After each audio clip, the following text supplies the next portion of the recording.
Hey, and welcome back. We are in the final stages of the Sabal Palms episode, or exercise, or whatever we're calling these things, the videos. We're real close. We have to finish up the tops of the palm trees to give them a little bit of weight and definition, depth. A little bit more depth in the background, and then some final touches in the front. So let me switch over to the other view. Okay, and here we can see on the right we have the painting. On the left we've got our value sketch, which I've been keeping right next to the painting all along. As I often say when we're in class, I like to talk about starting big and going small. Well, it's the same thing with brushes. The first video was my big 26 brush. Then we got down to the 12. Now it's a 10 and an even smaller round brush. And that's what we're going to finish up with. I've done some pencil work to remind me of the shapes of where the dark bits are behind the trees that are in the front. And also because I want to add some dark to this field behind there to push the trees forward. We're going to finish the trunks. We're going to add a little bit more definition here down on the bottom with some splatter. And that's going to be it. So we're looking at just a few minutes of work here. So let's get started.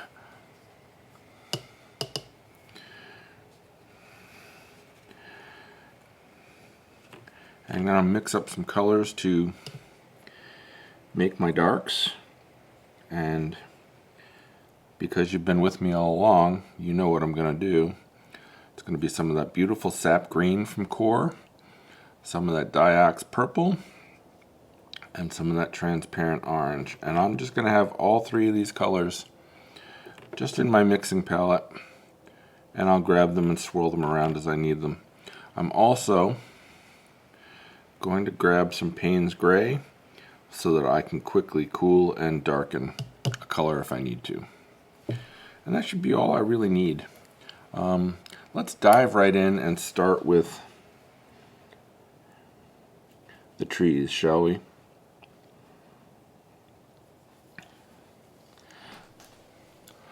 Alright, now I'm going to get this guy in the back here. And the reason you want the smaller brushes here is you want to give defining shape to those edges between the trees. Get that dark laid in. Do it pretty quickly. Don't think too much about it.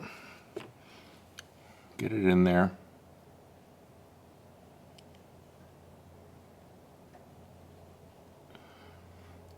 Now, that right there, all I've done is just that one. And look at what it's done. It's pushed the others forward. It's exactly what I wanted. Again, we're going to grab some color.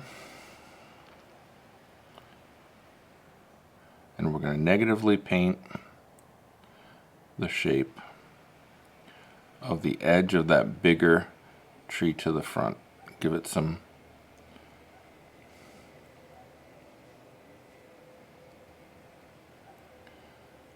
shape there.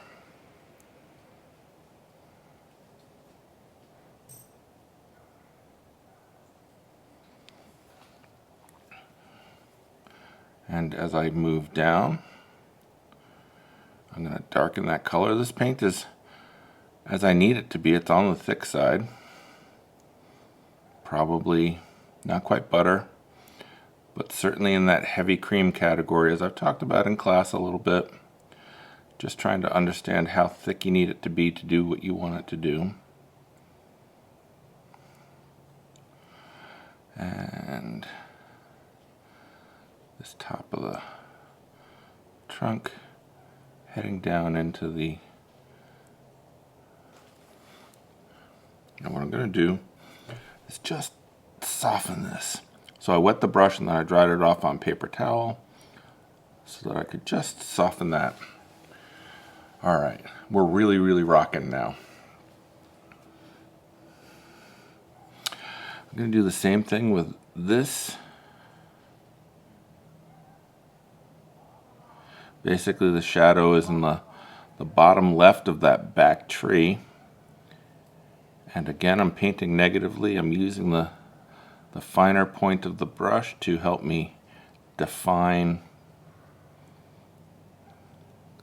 the edges of that tree in front.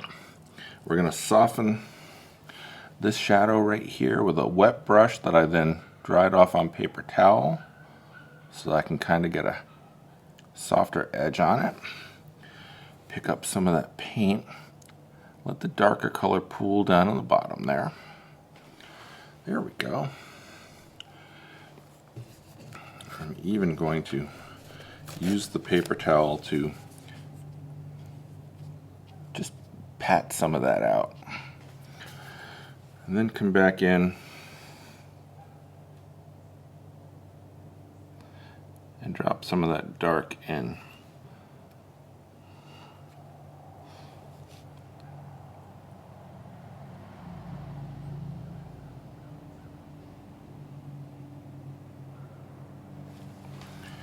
There.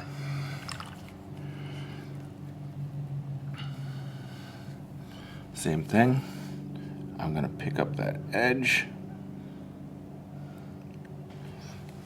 Now you can see that front tree really has its shape, and the one behind it gets its shape from the shadow on the bottom. What else do we have left here?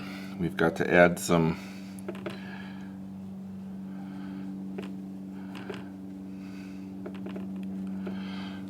dark to under here to the bottom. And let that pull down into the trunk like that, like so. And I'm drying off my brush, and I'm just going to help grab that edge and pull the trunk down.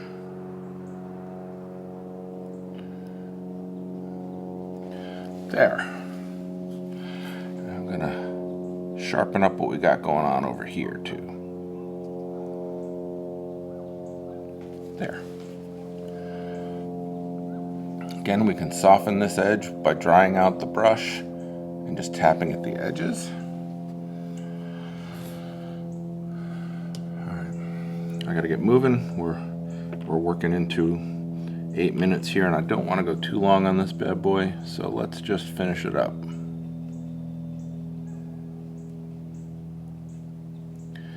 And you can see on this one I'm being really playful with the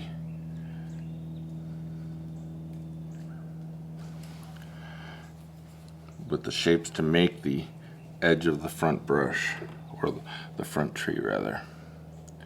So I'm going to darken this middle area.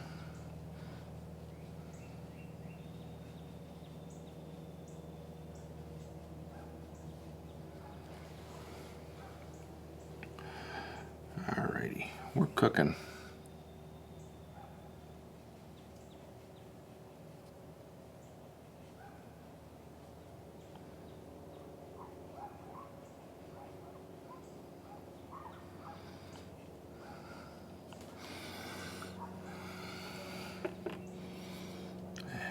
Just drop in a little color here into the trunks. Let it pool up at the bottom of the tree, because the bottoms there will always get a little bit darker. Spread them out. And add a little bit of dark, a little shadow color down over here. Let that come down into the trunk of the tree.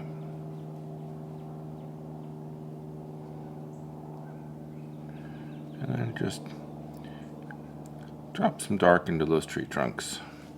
There. Now, a little touch of orange into this while it's still wet. Same for here.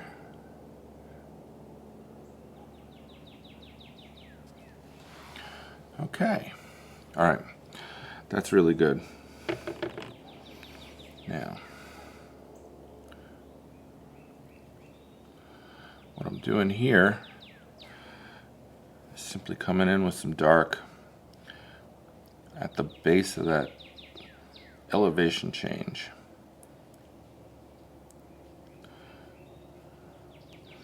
Because that dark back there is separating the tree trunks.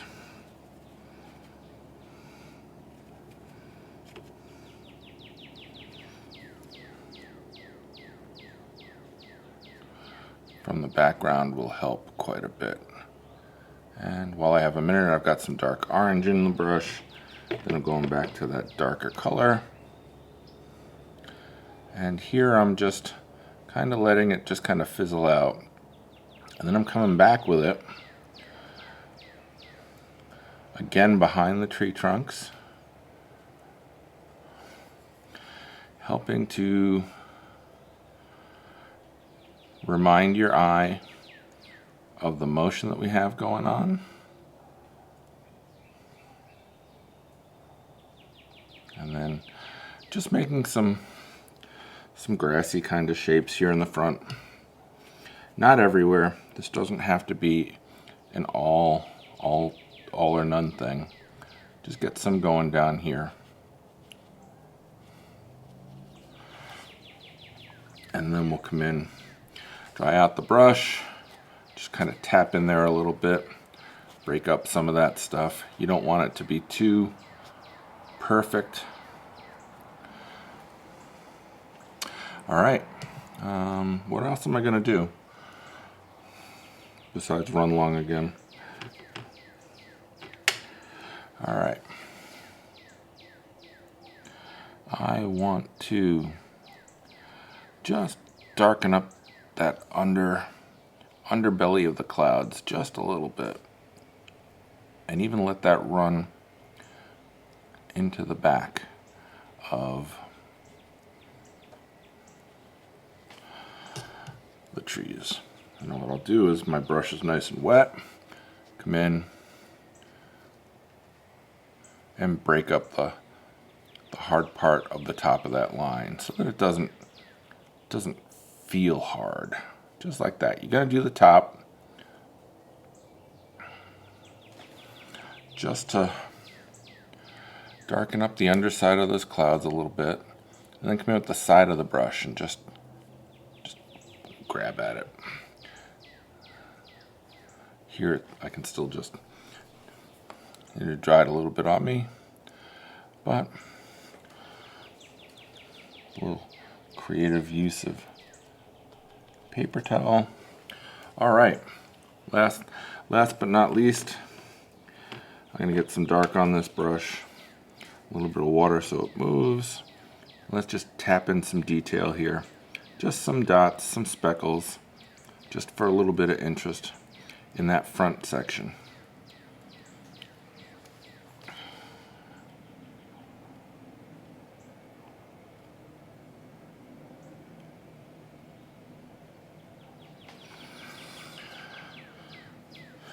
And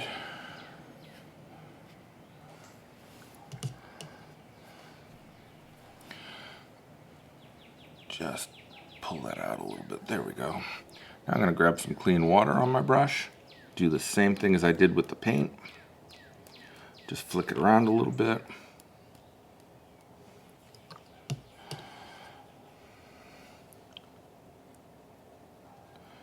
And we just kind of break up some of these edges. Just some soft edges. Not everything has to be a hard edge. There we go. And on the shadow side of the tree trunks, I'm going to dot in some darker color.